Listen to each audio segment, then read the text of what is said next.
أعوذ بالله من الشيطان الرجيم. بسم الله الرحمن الرحيم. عالم الغيب فلا يظهر على غيبه أحدا إلا من ارتضى من رسول فإنه يسلك من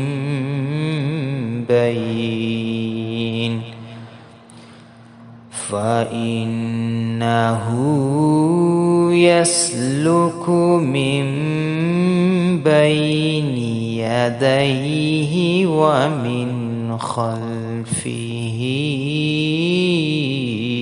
رصدا. بسم الله الرحمن الرحيم. കാരുണ്യവാനും കരുണാമയനുമായ അള്ളാഹുവിന്റെ നാമത്തിൽ. ബഹുമാന്യരെ, അസ്സലാമു അലൈക്കും വറഹ്മത്തുള്ളാഹി വബറകാതുഹു. ദൈവിക സന്ദേശത്തെ നിരസിക്കുന്നത് അഥവാ ദൈവത്തിൽ നിന്നും അവതരിപ്പിക്കപ്പെടുന്ന അവന്റെ വാർത്തകളെ നിരാകരിക്കുന്നത് ആ ജനതയ്ക്ക് തികച്ചും ദോഷകരമായ പ്രത്യാഘാതങ്ങൾ സൃഷ്ടിക്കും എന്നതിൽ ലവലേശവും സന്ദേഹമില്ല. കാരണം അതുവഴി ദൈവിക ഉപദേശങ്ങളും നിർദ്ദേശങ്ങളും ചവിട്ടിമെതിക്കപ്പെടുന്നു. ദൈവിക സന്ദേശവാഹകൻ അവഗണിക്കപ്പെടുന്നു. സർവശക്തനും സർവലോക പരിപാലകനും സന്മാർഗദർശകനുമായ ദൈവത്തിന്റെ മഹിമയും ജ്ഞാനവും അവിടെ ചോദ്യം ചെയ്യപ്പെടുന്നു. അനുഗ്രഹദാതാവായ ദൈവം തന്റെ പ്രവർത്തനങ്ങളും തീരുമാനങ്ങളും അവൻ തിരഞ്ഞെടുത്ത തന്റെ ദൂതൻ മുഖാന്തിരം ആദ്യം വെളിപ്പെടുത്തുമ്പോൾ, ആ ജനതയെ തെரியപ്പെടുത്തുമ്പോൾ അതിനെ നിരസിക്കുകയും തിരസ്കരിക്കുകയും ചെയ്യുന്നവരാകട്ടെ കൃപാനിധിയും ദയാപരനുമായ ദൈവത്തിന്റെ പ്രസ്തുത തീരുമാനങ്ങളെയും പ്രവർത്തനങ്ങളെയും അടിമുടി ചോദ്യം ചെയ്യുന്നു. അവരുടെ അത്തരം ബുദ്ധിഹീനവും അനാസ്ഥാനിപുടവുമായ തിരസ്കരണവും ബഹിഷ്കരണവും കാരണം ദൈവിക കോപവും ക്രോധവും പ്രകടമാകുന്ന സംഭവങ്ങളുടെ ഒരു പ്രക്രിയയെ ഉത്തേജിപ്പിക്കുന്നു.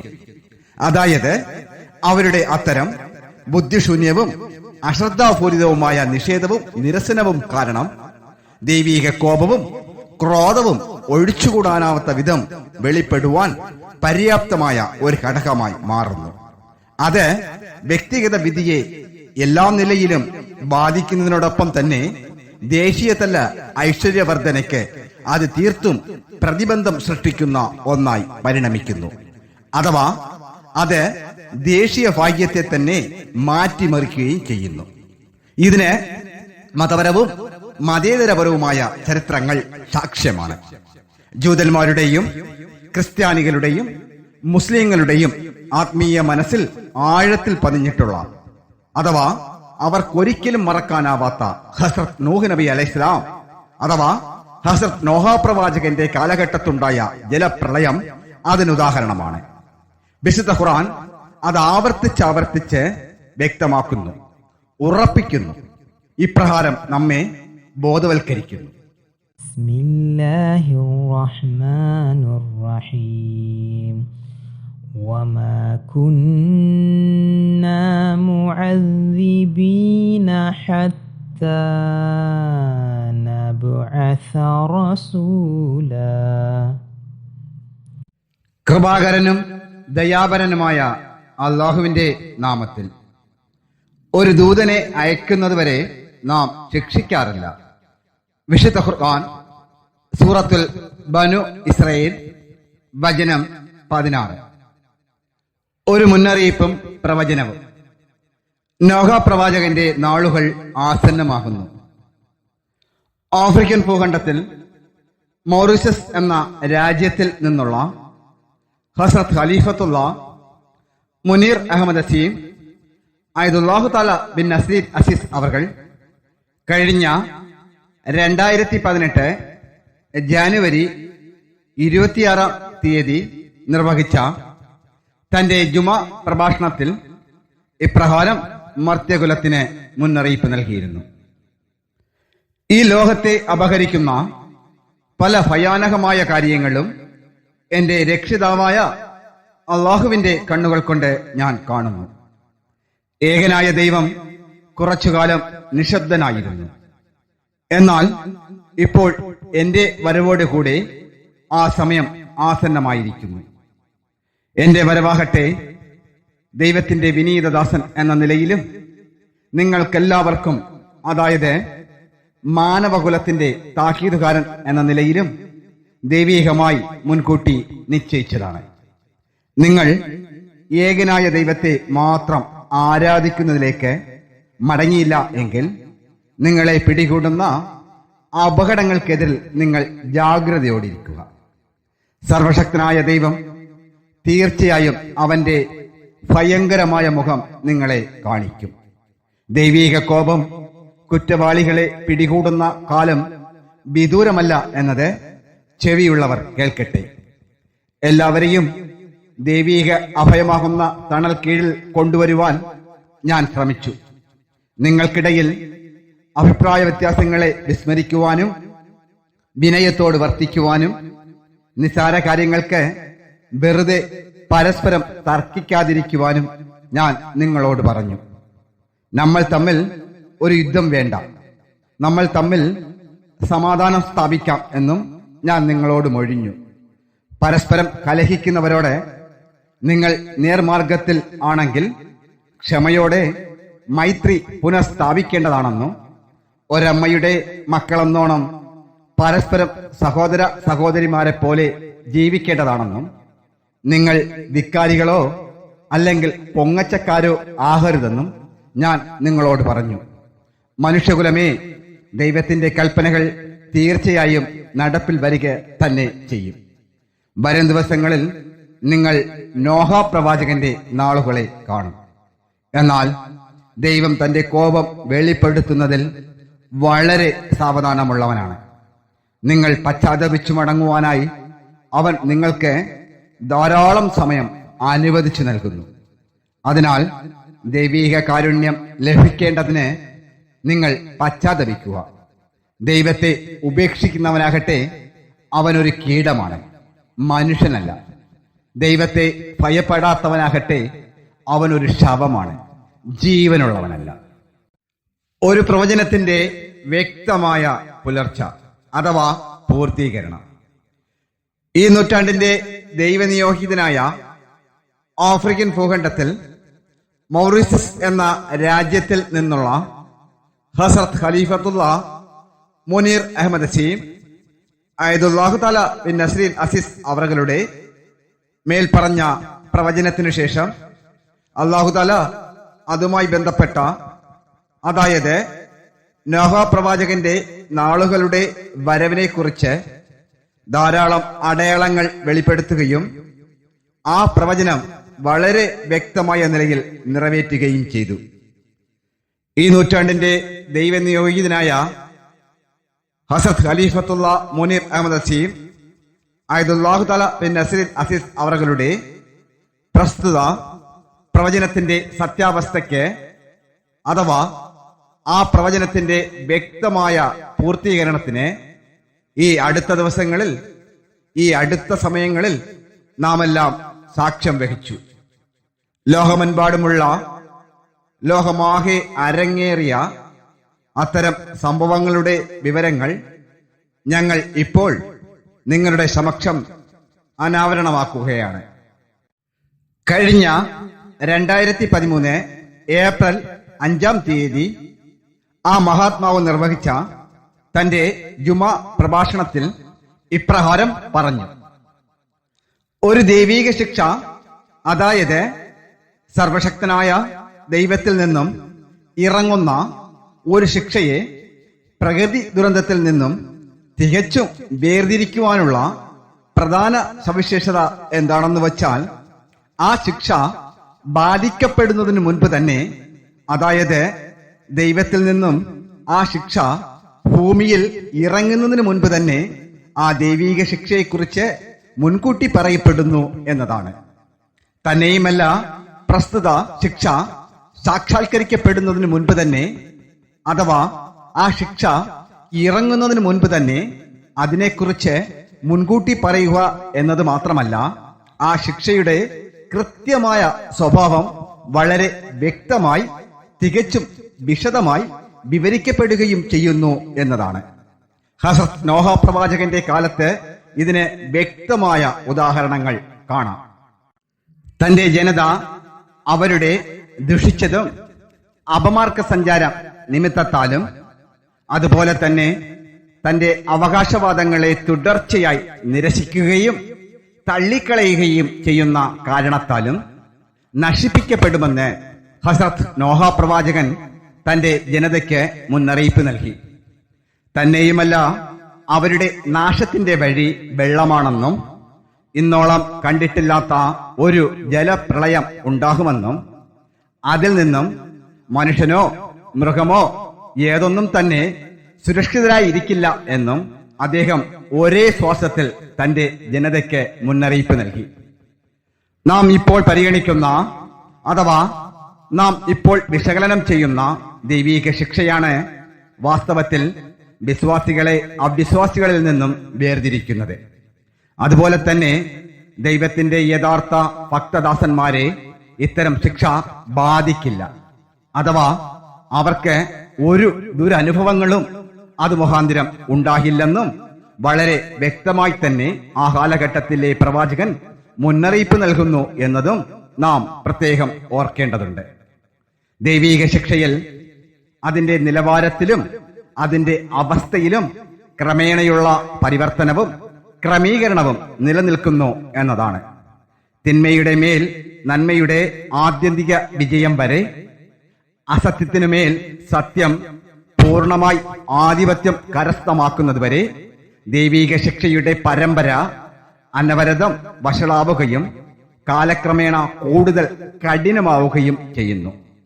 ദൈവീക ശിക്ഷയുടെ കാഠിന്യത്തെക്കുറിച്ച് നാം ഒരു ഗ്രാഫ് വരച്ചാൽ, അതായത് നാം ഒരു രേഖാചിത്രം തയ്യാറാക്കിയാൽ, ചില ചെറിയ ഉയർച്ചകളും താഴ്ചകളും ഒഴിച്ചാൽ കാലക്രമേണ നിർഭാഗ്യങ്ങൾ അഥവാ ദൈവിക ശിക്ഷയുടെ തീവ്രത എല്ലായ്പ്പോഴും കൂടുതൽ കഠിനമായിരിക്കും. ഒരു ജനത അവരുടെ കാലത്തുള്ള ഒരു പ്രവാചകന്റെ, പ്രത്യേകിച്ചും ഈ കാലത്ത് അവതീർണരായ എല്ലാ ദൂതന്മാരും ഹസ്രത്ത് മുഹമ്മദ് മുസ്തഫ സല്ലല്ലാഹു അലൈഹി വസല്ലമ തിരുമേനിയെ പോലെ സാർവത്രിക സവിശേഷതയുള്ളവരാണ്.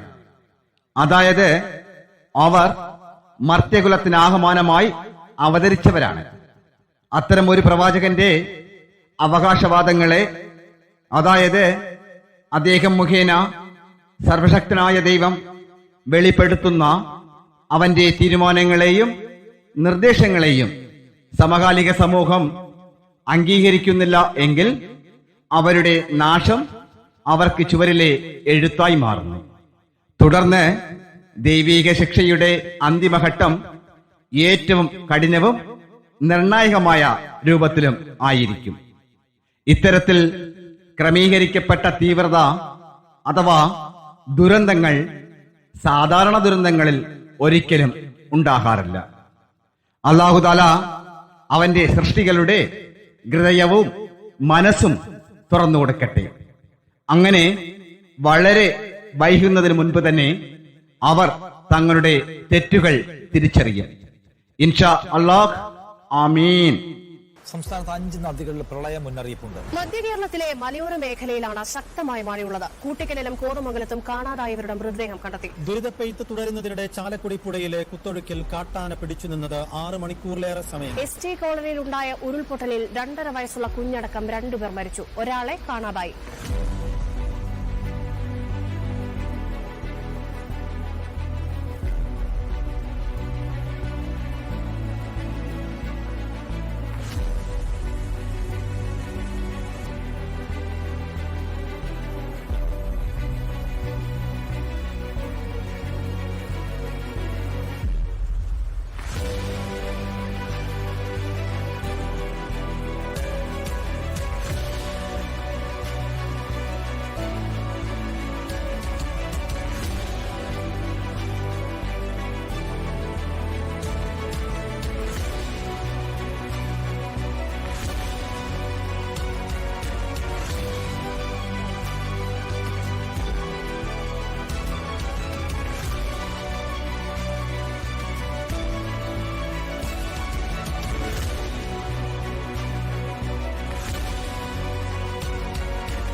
مرحبا اخواني. شوفوا اخواني نحن الحين في الفجيره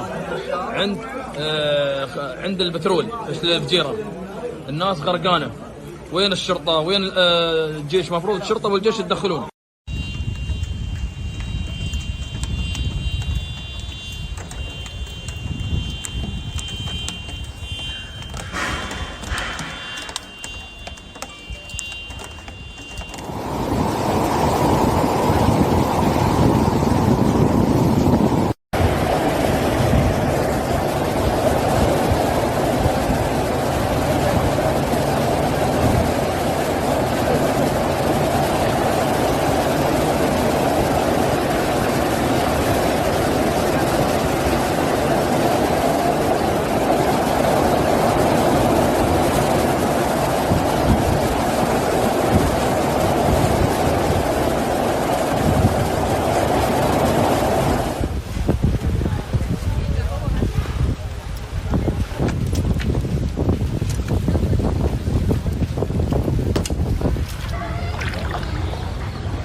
Disrupted after 2 days of torrential rain set off long traffic snarls, widespread power cuts and heavy floods that swept into homes and submerged roads. With several parts of the city still heavily waterlogged, people were hopping onto tractors to get to work. Many schools and colleges are shut. Power cuts have been reported in several parts. Boats were deployed to rescue people submerged in the floodwaters. The flooding of the mega IT hub for the second time in a week has brought into focus once again the consequences of unplanned urbanization. The Bengaluru civic body has identified encroachment on 500 storm water drains that have now left the city choking in water. Further, 430 houses have been completely damaged in the floods, while around 2,000 homes have suffered partial damage. About 225 kilometers of roads, bridges, electric poles have also been damaged. Fort Worth, more than 9 inches in 24 hours, the highest total in 90 years. And outside Dallas, one area reporting 15 inches of rain. The high water rescues to get to families and drivers stranded all day today. The rain falling so heavily and so quickly. Drivers caught by surprise near downtown Dallas. These images from Interstate 30. Dramatic rescues from flooded underpasses, firefighters plunging into neck-high waters, pulling drivers from their submerged vehicles. Elsewhere, the rushing water carrying cars away and simply dumping them. Cars piled up, a truck teetering off the wall. Neighborhood streets turned to rivers, flooding homes, rescue teams helping families. Niigata Prefecture, roads and houses have been submerged. In the Niigata Prefecture, a river burst its banks, prompting the authorities to issue the highest possible level of disaster warnings in some areas. The Fire and Disaster Management Agency saying that more than 500,000 people have been ordered to evacuate in Niigata, Ishikawa and Yamagata prefectures. Though the affected areas are largely rural, they are also home to a number of factories. Major chip makers temporarily suspended operations in Yamagata in northern Japan after local authorities issued a warning over heavy rainfall. Authorities may issue new warnings or update the existing advisories in the coming days, although heavy rainfall is still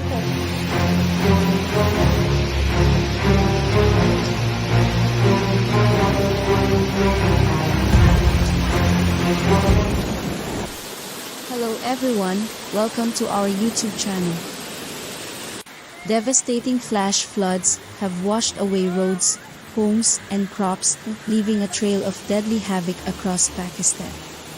At least 1,200 people have died since the monsoon season began in June, according to officials.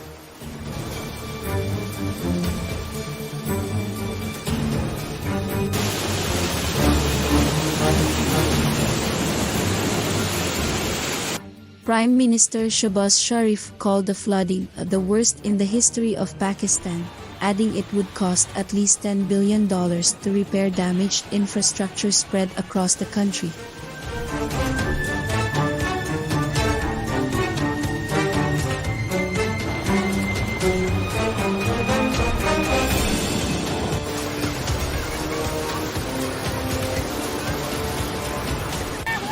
Heavy waters in the country's northern Swat Valley have swept away bridges and roads, cutting off entire villages. The summer rain is the heaviest recorded in a decade and is blamed by the government on climate change.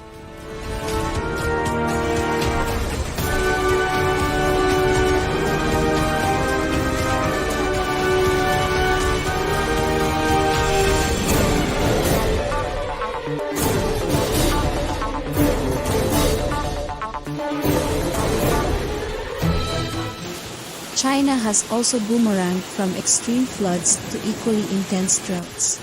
Observatory, meanwhile, has issued a yellow alert for the storm. Heavy to very heavy rainfall has been predicted in Zhejiang, Shanghai, coastal areas, Jiangsu, and in the Taiwan region for at least the next 2 days. Local authorities have been put on standby to avert any accidents over the weekend. Now, major ferry services and offshore construction projects have all been suspended to prevent any mishap. Taiwan's Weather Bureau has also issued heavy rain advisory for the entire region. Japanese authorities, meanwhile, have issued evacuation orders for some parts in the Okinawa Islands, while several islands have cancelled their flights to and from the region for the coming few days.